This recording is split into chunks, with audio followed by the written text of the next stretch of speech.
Mas patibay ang pundasyon ng Ginebra ngayon dahil sa players na ito na kung sa ay laking tiwala pa ng management dito.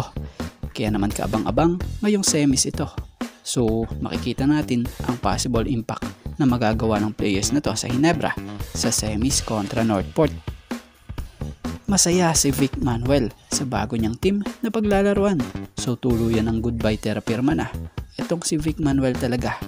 Ginawa niya rin ito para sa nakikita niyang mas babagay sa karir niya. So ano nga bang team ito at anong liga itong kanyang bagong paglalaruan? So yan ang ating mga tatalakayin.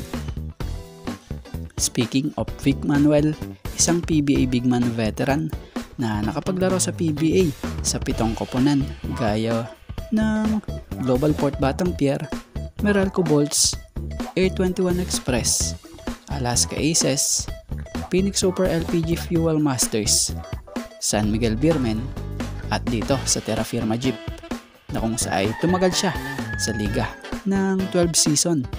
So after 12 season, tuluyan nang iniwan na ni Vic Manuel ang nasabing liga matapos nitong mapagdesisyon ng hindi na i-renew pa ang kanyang kontrata sa Terra Firma. At batay sa pinaka-latest report, once na matapos na ang kanyang kontrata at the end of the month, tuluyan na itong tatalon sa kabilang liga sa MPBL para maglaro sa team ng Pangasinan Heatwave.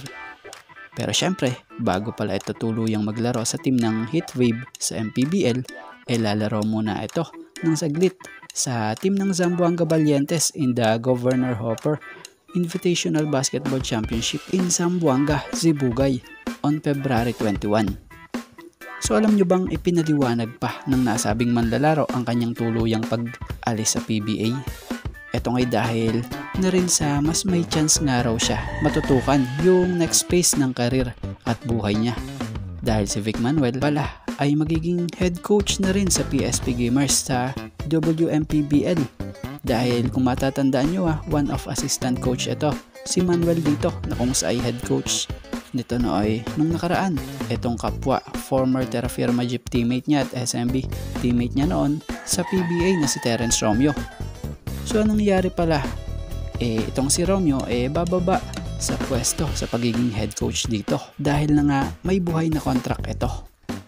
At si Vic Manuel, siyang expired na at the end of the month. So syempre, para kay Vic Manuel, iniisip nga rin niya yung kung saan mas magbo-boom pa yung kanyang karera.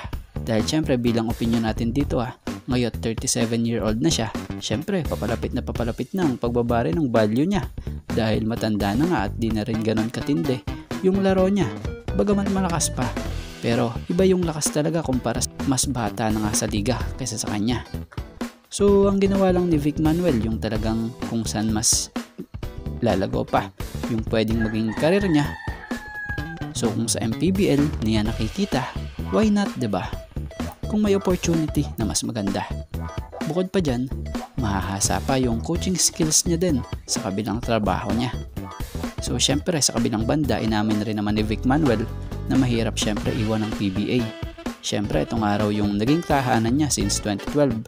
Kasong araw, may obligasyon na nga rin raw siya sa mga bata na tinetrain niya. So hindi na nga lang raw ito para sa kanya, kundi maging sa pangarap din ng mga batang players na gusto niyang maalalayan.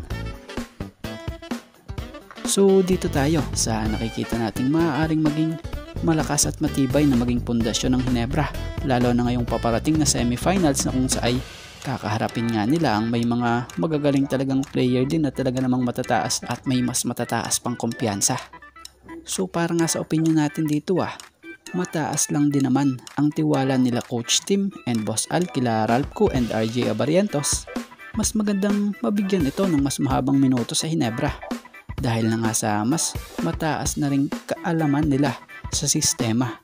Kung matatandaan nyo itong dalawang player na to ang hinugot nila Boss Al para makatulong sa ensayo ng Gilas nung nakaraan dahil sila yung nakikitang makakatulong talaga para mas mabuild pa yung sistema.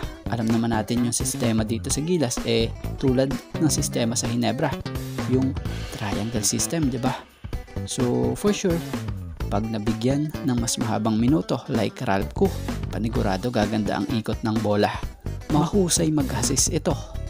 malakas na power forward at mataas ang IQ gaya ni RJ Abarientos. So si RJ naman, sa mga hindi nakakaalam, nag-average nga ngayong conference na ito ng 13.33 points per game, 2.40 rebounds per game, and 3.47 assists per game, na kung sa ay malaking tulong sa Hinebra na siyang maaasahan lalo na sa mga crucial. So sa tingin nga natin kung mabibigyan lang ng mas mahaba talagang minuto pa etong sila Ralph Koo and RJ Abarientos, lalo na ngayong semis, asahan na magiging maganda ang ikot ng bola ng Hinebra. So yun, sa ngayon ito nga lang po muna ang ating sports pasada, and thank you for watching guys, and God bless everyone.